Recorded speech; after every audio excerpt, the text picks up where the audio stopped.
Mr. Sereza, thank you so much for joining us on CGTN. First of all, you visited China in August this year. So as a media professional, I want to know what impressed you most during your trip.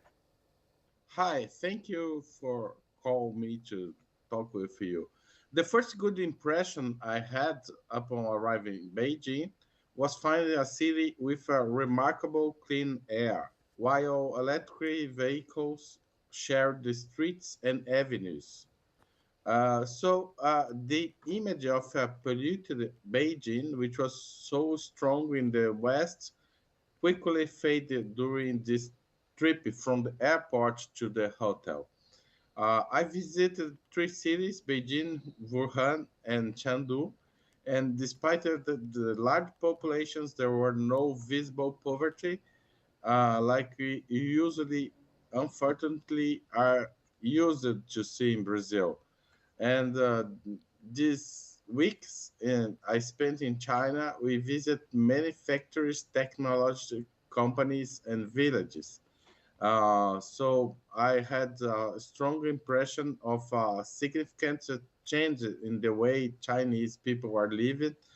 And I saw very motivated people engaged in these discussions and social and political lives. So uh, I see a strong country that lives and try to change their lives to have something better.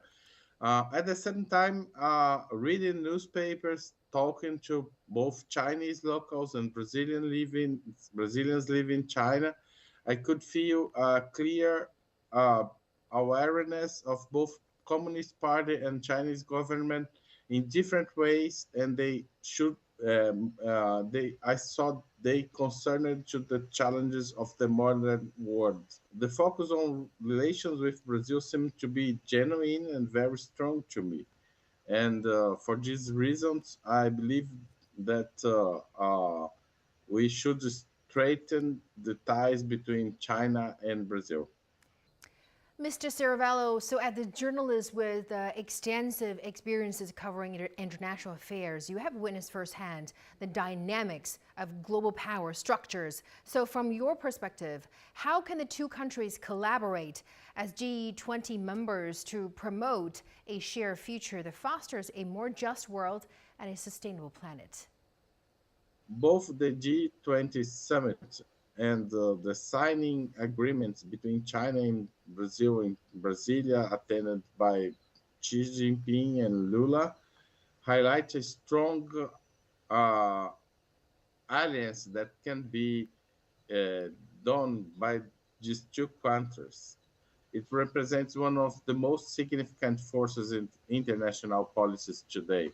China and Brazil share a painful colonial history, each having suffered its own way under the violence of powerful empires. The desire for peace and negotiation prevails both among their people and their leaders. So I think this experience is very contrasted with this experience of Europe and United States. It's a power that China and Brazil have to construct a more democratic world, where the negotiations are stronger than the weapons. So we think it's the biggest thing we can do together. Brazil has a challenge that is to reindustrialization the country.